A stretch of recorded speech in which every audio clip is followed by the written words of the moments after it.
Hello, everybody, and welcome to a brand new episode of the One Stump Short podcast. The Indian Premier League is in full flow at the moment. Delighted to be joined today by BBC broadcaster and now cricket reporter for the Telegraph, Izzy Westbury. Izzy, hi, how are you?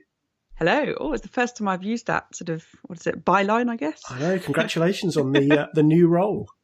Thank you. It should be quite fun. It's going to be quite an action-packed summer. I'm quite nervous. Yeah, well, as you said, the World Cup, obviously the County Championship starts on Friday as well. The Ashes, the Women's Ashes, there's so much going on. And then, of course, we've got all the 2020 tournaments that go along as well. And to make matters worse, it's hailing. It's literally hailing outside. I think the County Championship start in 3 days. We had this last year as well. I don't know if you remember, but it was snowing the week the County Championship starts. There's normally a sort of a week before where it's really nice weather and you think, oh yes, spring has arrived. And then the week of, everything just goes to pot. It does. And I think a couple of years ago, my wife's birthday's on Friday as well, April the 5th. And I remember a couple of years ago, we had a barbecue in March. And then it snowed on her birthday in April. Yeah, classic. Yeah, I did quite like that the Champions game in Abu Dhabi was rained off in the end. I had to chuckle. I feel it's only appropriate, right? Exactly, yeah.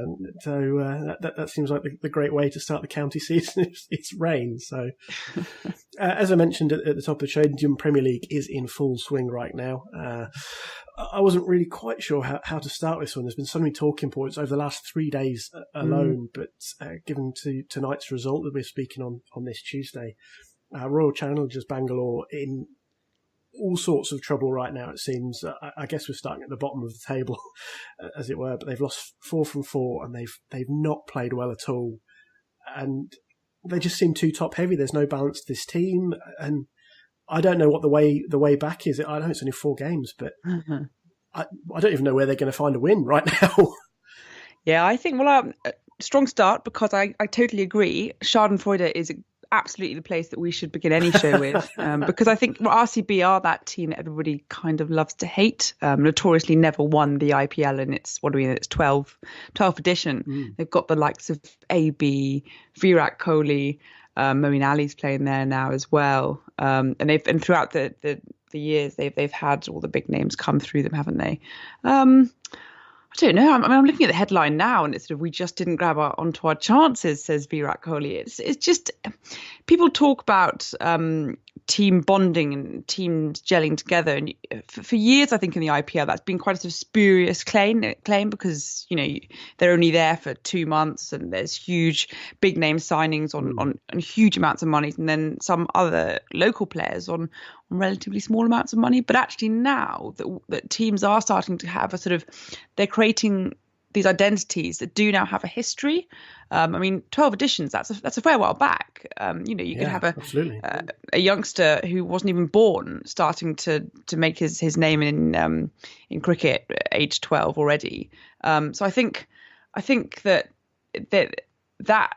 sort of team bonding now does have a bigger impact on the tournament. I'm trying to think of some of the names that have stuck around franchises like Kohli, of course, at RCB, but Pollock at Mumbai, at Mumbai, for example.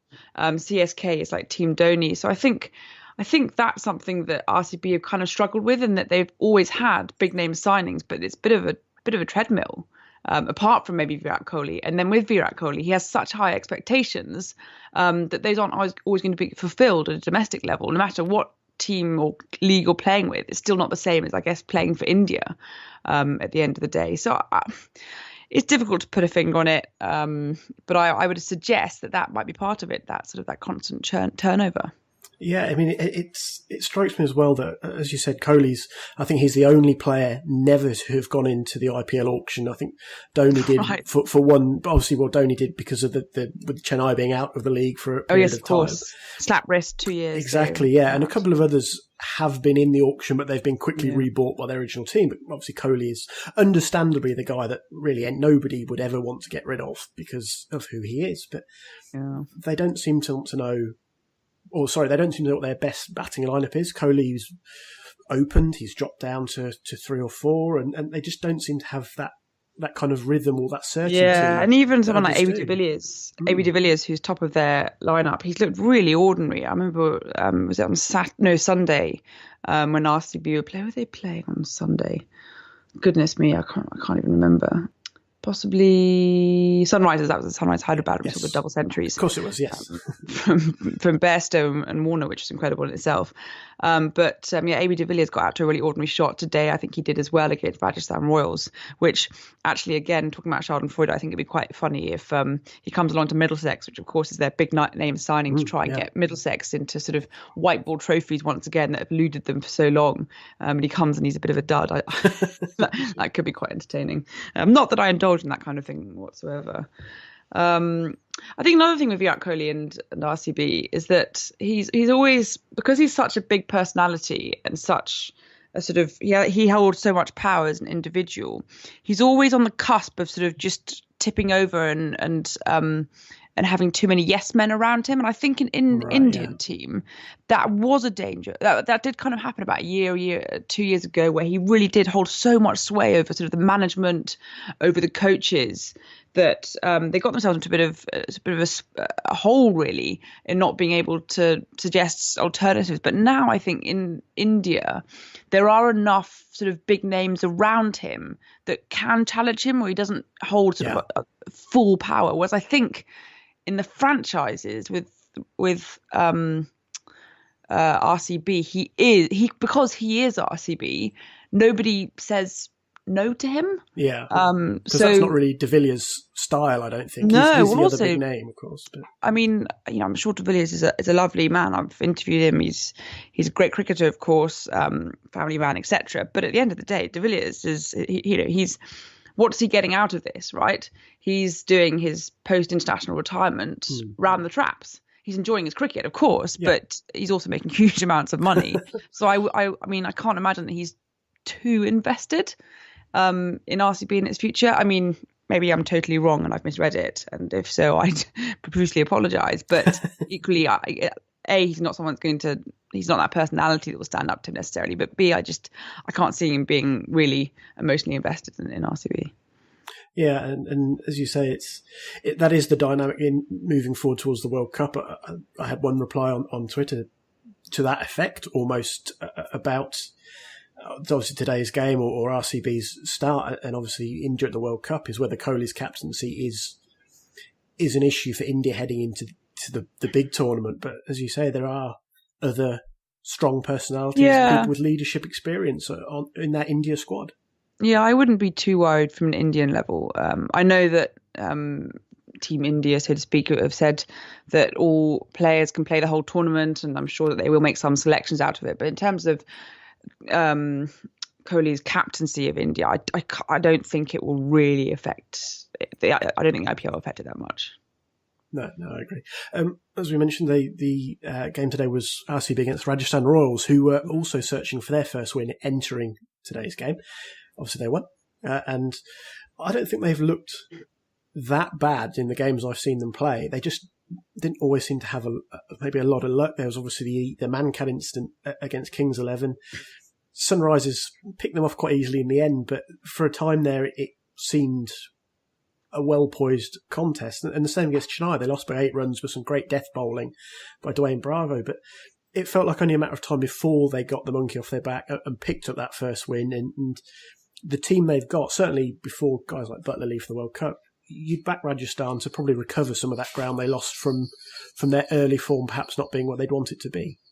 Yeah, absolutely. You almost feel as though they've got their season started. But as you allude to, I think the issue for them is that that's great if everybody that they have now was going to be there the whole tournament. But with everybody sort of flying off for their World Cup prep, they've really got to make sure that they now use that start and fly with it. Because there's not many games sort of they have in hand to secure those playoff spots. I like the look of them. Of course, from an English perspective, it's good to see lots of England players participating with the Rajasthan Royals. And I think also they've got a nice backstory, haven't they? They're sort of underdogs who won it in that first year and then haven't really been performing since. And they've got a lovely pink kit. So, what's not to like? Of course. And I actually quite like that about the IPL, the contrast of colours, because some I think the T20 Blast has this a little bit. There's a lot of very sort of similar-ish kind of lots of blues, a few reds here and there, and navies. I quite like that about the IPL. I know it's taken us off at a slight tangent, but I quite like that. Oh no, these are very important things. And actually one thing that is really I completely agree with you. The only thing that I've got a little bit annoyed with is that quite often the paraphernalia that are worn by various players, the sort of the sweatbands, the headbands, or the sunglasses, they haven't matched their team's colours. And I've got an issue with that. I think that if you're going to go for it, you've got to go all out. You can't have red headbands with orange Sunrisers Hyderabad kit. That's just not on. So I think this needs to be sorted out, and I think that's an issue of high priority, in my opinion. Actually, that's a good jumping off point, because following within Sunday's game, David Warner got the orange cap, which, as he correctly pointed out in the post-game interview, matches quite nicely with the Hyderabad kit. What a great start to the year he's had. Obviously, that big 100 against RCB that we touched on. Johnny Bairstow as well. I think was it the first IPL game where both openers have scored 100. They've come flying out of the blocks with the black bat this year, Hyderabad. Oh, it's incredible. I mean, they lost that first game against KKR where they were sort of muscled out of it by Andre Russell in the end. But the opening pair, the duo of Warner and Bairstow, have been absolutely phenomenal and great to watch. And actually, what I really enjoyed is not just watching them bat as sort of individuals, but the way that they've batted together and they've run together. Their running between wickets was insane. They're both quite similar build characters, quite stocky, powerful men. But my goodness, I think Warner in his 100 ran 13 twos, and it was something like 42 degrees in Hyderabad when they were playing. He is so fit, so determined. I've got to say, I've got a massive soft spot for Warner, and I wrote about it a lot after the whole sandpaper affair. Like he's a huge culpability in many respects, but he's a very misunderstood character. And I really get angry with this whole exoneration of certain people because they're, quote, good blokes, unquote. Yeah. And it's just this arbitrary measure, which, if Shane Warne says it goes, it goes. And David Warner has never been in that good bloke camp. And I think, and for personality reasons other than actual actions. And I think that, he's put up with a lot. I think his wife, Candice Falzon, has put up a lot. And I think this, it'd be nice to see some sort of vindication in a way. This return, this determination. I think he is trying, this guy, to turn things around. I'm not saying he's a wonderful person on many levels, but equally, I think he gets a lot of flack unnecessarily when there's a lot of other also pretty questionable average individuals out there. Is this maybe an on-field persona perhaps overtaking the off-field person? Yeah, there's probably a bit of white line fever, isn't there as well? Also, I've got a theory of managing David Warner is that basically you've got to get him to play super intensely for, a couple of months, and then you've got to give him an enforced break for a month or two, because every time he comes back from a break, because when he broke his thumb, I think a couple of years ago, and he came back and he scored like 3 back-to-back centuries. So he's somebody, I think, that you've got to just keep on giving him breaks and force them upon him. And then he works on his fitness. He sort of reflects a little bit more, takes some time out of the game. Because at the end of the day, it's a hugely intense profession being an international cricketer, especially playing across all 3 formats. And that has been acknowledged as being a contributing factor to kind of the breakdown that led to the sandpaper incident, was that he was absolutely shot kind of mentally as well. So I think that, yes, Warner needs to be taken aside every now and again and told, right, you're not playing cricket for the next month. Go and do whatever you want to do. Come back and off you go. We'll go sort of burn the candles at both ends for 6 months, and then we'll have another go again. And I think that is the way to manage him personally. But I don't know if that'll actually happen. Kind of maybe on that point, do you think that Warner playing with Johnny Bairstow during this IPL campaign, maybe that possibly simmers down some of what might have been the tensions between England and Australia this summer? Because there was the potential there for it to get a little bit nasty. There's always been, obviously, it's England, Australia, there's always been a bit of needle there, and there probably always will be, but this one could have got really nasty, and I just wonder if that relationship maybe just turns the heat down just that touch. It hasn't happened yet, so I think I don't know. I really did. I mean, remember, Bairstow's supposedly quite good mates with Bancroft, and it was him headbutting Bancroft as a way of sort of matey greeting before the Ashes, and they were pretty heated. No, I think it's going to be pretty intense on and off the field. I'm sure it will be. I mean, a lot of them do play together now. You think as well. What's his name? Steve Smith. I can't believe I just said what's his name about Steve Smith. But yes, Steve Smith is playing in the same team as Ben Stokes, for example, and Josh Buttler. I think they're quite used to that now, and they do interact. But I also think that when it comes to something like the Ashes, they're up and running, and no love lost. Also, I think what's also quite interesting, watching the way in which Warner and Bairstow did interact together once. I think Bairstow got a century in that sort of massive bear hug between the two of them. They're both quite similar individuals in terms of their standing in their respective international teams. Like they're both a little bit awkward, a little bit not sort of in the core cool kids group, if that makes sense. And I think that for both of them, they really they like to be sort of a little bit maligned and having to claw their way back in. We know Bairstow sort of notorious for that, when he lost the gloves and insisted that he was going to get the gloves back. And I think Warner's quite a similar character, and I think that really showed that kind of that bonding on the field, which is lovely to see in the IPL. I just can't see it sort of softening anything at all in the Ashes. Yeah.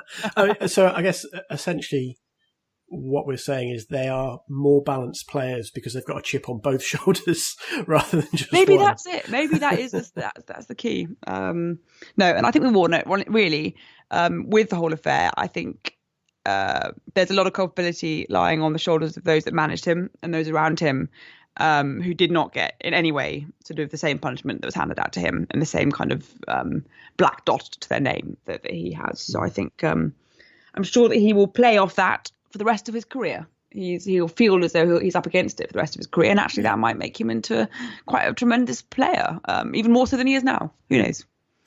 You mentioned Andre Russell. It's an easy way to segue into Kolkata's start to the IPL. I mean, his strike rate right now is 248.43 from the first three games.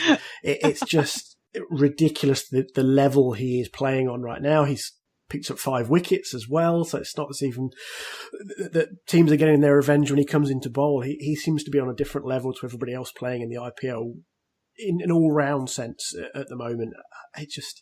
Is there a way to combat this guy, or is it just hoping that he goes cold when you next come up against him? I think with tournaments like the IPL, because they're quite short, sharp and fast, like if you're on a hot streak, you're on a hot streak, and there's absolutely nothing you can do to stop it. I think it was who was it in 2011? Was it Jack Rudolph possibly? He just seemed to score century, half century, not out, 70s, and hit every ball to the boundary.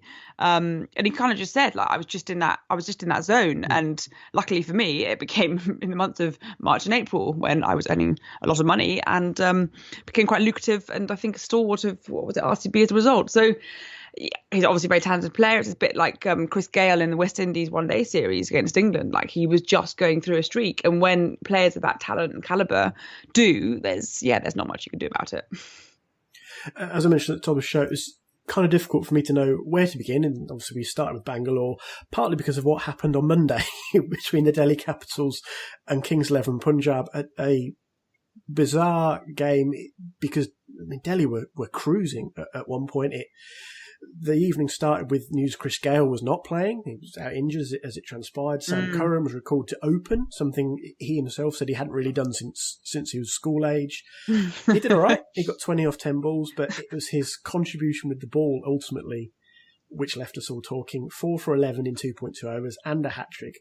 And Delhi bringing back the spirit of the Daredevils is the only way I can think to put it. It was an incredible capitulation when they looked to be cruising. Yeah, I reckon sort of opening the batting in the IPL is slightly different from Wellington College against I concur. Kingston Grammar School under 17s. Yeah, we've been very lucky this IPL actually, or at least the start to it. This has been almost the most level and the most competitive IPL that we've seen, I think, probably in the history of the tournament. Kings 11 Punjab have been historically very sort of the minnows of the IPL, traditionally sort of less big names, perhaps one or two, and Delhi, of course, is sort of the underperforming loaded team. Delhi being, of course, a huge centre for cricket in India. I thought it was a really entertaining match. I think finally we might have the answer as to whether Kings 11 Punjab did actually know that they signed the right Curran or not. I mean, honestly, that was a brilliant theory. I loved that. for a few months, I was pretty convinced that somebody had just pressed the wrong button and no one was talking about it. Because it's quite absurd to think that he was signed off the back of a good Test series. Of course, that's discounting the fact it was a good Test series against India, and Kohli singled out Sam Curran as the difference. Yeah. I think Ben Curran should throw his hat into the ring next year and just see what happens. Ben Curran being, I think he's the middle one. Yes, he's the middle one. It's just signed at Northants. Yeah. He played about, I think it was 4 or 5 games for them at the end of last season. So no, honestly, next year he should legitimately put himself up into the auction for the IPL, and I reckon there might be a chance of him going for something. Stranger things happen. I am genuinely surprised no one picked up Tom. Genuinely, because he's been such a good bowler in limited overs cricket, especially at the death. Those guys are, Harry Gurney got a deal off the back of it. He has yet to play, but I was very surprised that Tom Curran didn't get picked up there. As you mentioned, Kings 11 Punjab, second in the table right now. They're level on points with the Chennai Super Kings, the defending champions, of course. Chennai have played a game less. They're 3 for 3, and I mean, we talked about retaining players, retaining talent. They've got almost exactly, if not exactly, the same squad they had last year. Obviously, David Willey didn't travel in the end. He stayed in England for family reasons. But other than that, it's basically the same team. And they just seem to have it down right now. Their tactics have been almost spot on.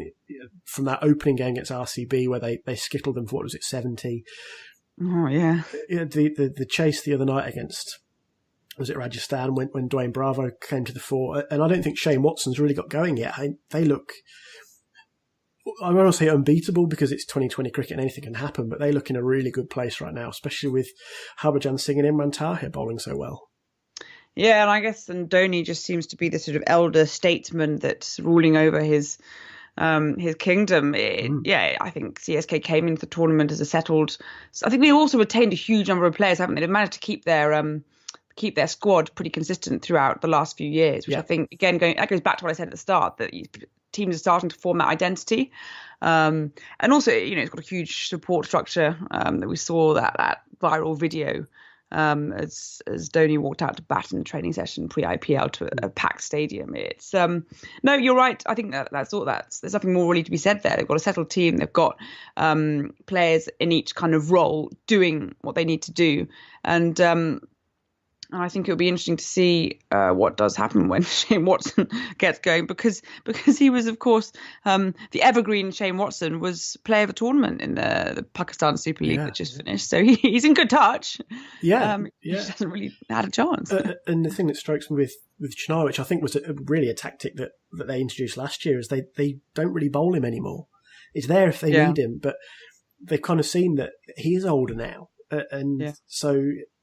what is his best role for the Super Kings? Well, opening the batting. I mean, he'll be 38 in June, but if they're just saying to him, right, we just want you to bat at the top of the order and do what you do and then field, just taking those few overs maybe prolongs him for another year, 2 years. And as you said, the value of keeping a team together is I think, plain to see right now. And actually, talking about sort of their use of bowlers, and they're one of the teams in the IPL, and I think a lot more are doing this now because they're realising that actually it's quite a sort of a lucrative way, or a cheaper way of winning, so to speak, is making really good use of young Indians coming through. Yeah. Obviously, they've got a wonderful pedigree. The Indian under-19 team won the under-19 World Cup, and they're getting bedded into sort of high-level cricket through the IPL. And we've already seen, I think it was Prithvi Shaw, he had a lightning innings the other day. We saw Barman, the 16-year-old, making his IPL debut, youngest player ever. Who was he playing for? He was RCB, wasn't he? Was he Yes, exactly. I mean, he got hit for a little bit, but he batted. I think he got 20 when he was on the bat. He looked like a good player. Yeah. And then I think with CSK, I think Deepak Chahar, I think I've said it right, has bowled extremely well. Young seamer that Dhoni is actually sort of rotated quite nicely in a really low economy rate. I think his economy rate's just over 4.5 and over. Yeah, I think he's somebody that's definitely somebody to look out for in the future. So 4.66 is his economy, which is the best on the Super Kings right now. So yeah, it's incredible, really, isn't it? And I think that's somebody that Dhoni's also like instilled a lot of confidence into. So they've got absolutely the full package, and that's what it comes down to. I think we're seeing those teams that are sort of heavy loaded with some superstars, and then it kind of tails off. The ones that aren't performing, and RCB being a prime example, versus CSK, who've just got a really nice balance. I mean, they haven't even used Sam Billings and Faf du Plessis yet. that's quite a nice place to be in if Watson does go down with an injury, or they get on a wicket where they think, actually, we'd rather take our chances with the extra batsman. You've got two guys of that kind of ability, and in du Plessis' case, that kind of IPL experience. Yeah. No, absolutely. They've got not only a balanced team, but something in reserves as well. What a lovely place to be. The only team we haven't spoken about is the Mumbai Indians. Notoriously slow starters. No different again this year. Although they've had a couple of close games, they've only won one of their first three. Quinton de Kock was one of their big acquisitions at the auction, I suppose. He's done okay. He's their leading run scorer right now, but there just doesn't seem to be something quite clicking yet for the Mumbai Indians. It's funny because I think a lot of people watched that Netflix documentary. I did as well. What was it called? I can't remember what it's called. Cricket Fever. And you kind of felt that last year they got a lot of new players together. It was sort of a start of something a little bit new and perhaps wasn't going to fire straight from the off. The ownership had changed from mother to son. They had a lot of big names that were sort of drafted in. They had Sachin Tendulkar and Lasith Malinga as the mentors hanging around the buffet, as far as I can see, being their sort of main role on the side. And you almost felt as though this year they kept a lot. Again, they retained a lot of people. They kept faith in them, and you felt that maybe this year, after having had last year to kind of springboard off, they were going to be a more settled side, etc. And actually, I think they have looked a more settled side. But again, they've been quite close matches that they've come out the wrong end of, and you think that, as you say, they're notorious slow starters. I wouldn't be surprised if they got going as well. And they've got less players, I think, they're going to lose to the World Cup. I think I'm just trying to think. They've got a few more young Indian stars. I'm not sure if Pollock will be in the West Indies squad. Probably not. Maybe I'm completely wrong. I don't think they may call it Karan Pollard. It's hard to say. Yeah, but Pollard, not Pollock. I assume Quinton de Kock will be with South Africa. I think that's really much a given. I think it's McClenaghan. Is he still playing internationally? I'm trying to remember. I don't think so. I think he's impacting. So I think that they won't be as impacted with the sort of the World Cup departures, and they could absolutely perform as long as they get into those playoffs. Then they're always somebody to contend with.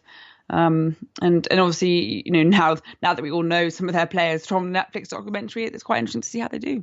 Yeah, absolutely. Who's it? Which one was it that the strength and conditioning coach basically said you're being a dickhead? Who was that? The young batter, wicketkeeper. What's his name? I'll come back to me in a minute. Yeah, I've lost it as well. Just always remember that. It's like you're kind of being a dickhead right now. It's just like... But then he also sort of, he turned around a little bit as well, which was lovely to see. Yeah, and that was something I quite enjoyed about the Netflix documentary. I know that there was a lot of sort of, there's too many. We saw how ridiculous the influence of the owners, etc. Well, they bought this franchise. This is a franchise tournament. It is slightly ridiculous, the IPL.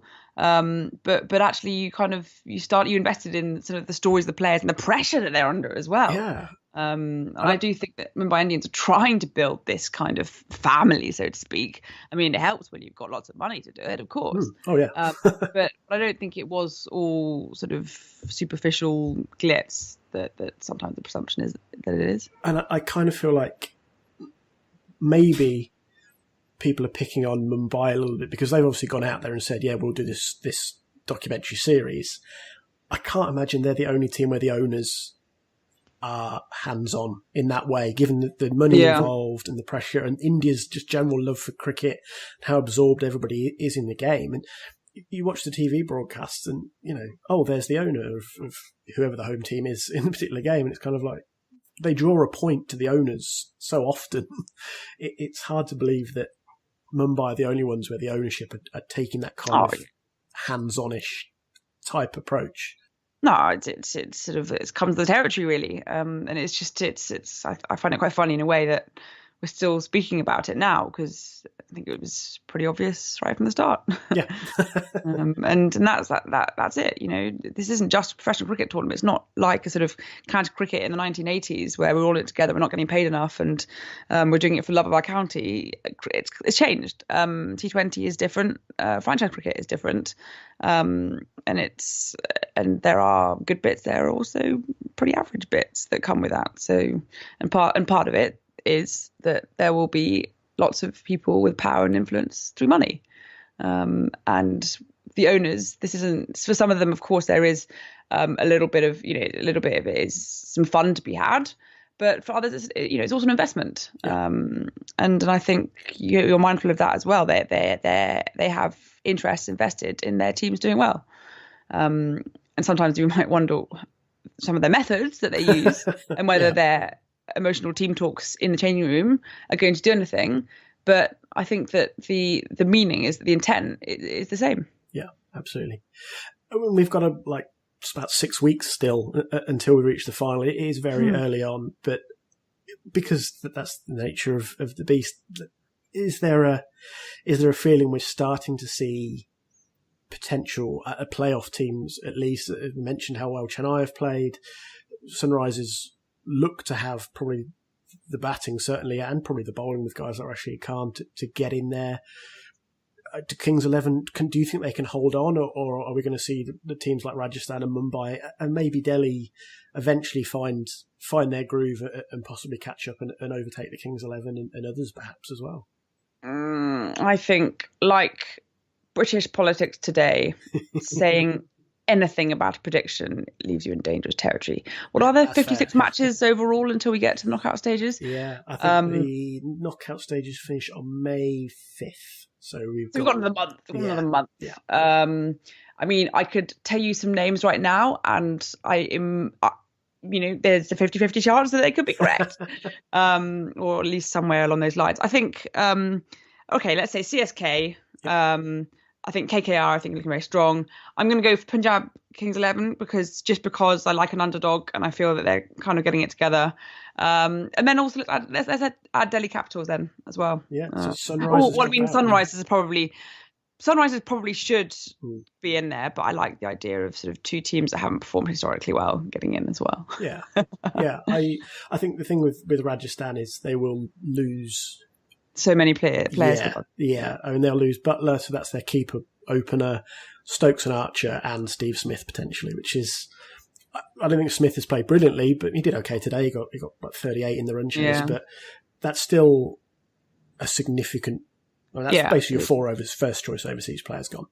So realistically, I think CSK, KKR, probably Delhi Capitals, and probably Sunrisers. But I like the idea of Kings 11 just because they've been so poor in the past, and they really are underdogs. So I absolutely agree with the theory. It's nice to have one team you wouldn't have expected at the start of the tournament defying the odds and getting in there. And once you're into that playoff, anything can happen, as they say, especially when it's basically then a 2-game shootout to win it.